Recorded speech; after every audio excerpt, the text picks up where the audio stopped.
या श्रीस्वयं सुकृतिनां भवनेष्वलक्ष्मी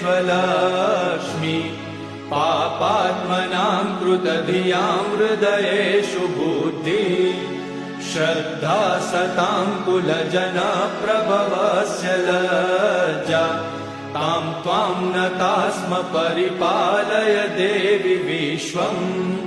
किं वर्णयाम तव रूपमचिन्त्यमेतत् किं चातिवीर्यमसुरक्षयकारि भूरि किं चाहवेषु चरितानि तवानियानि सर्वेषु देवसुरदेवगणादिकेषु हेतु समस्त जगतां त्रिगुणापि दोषे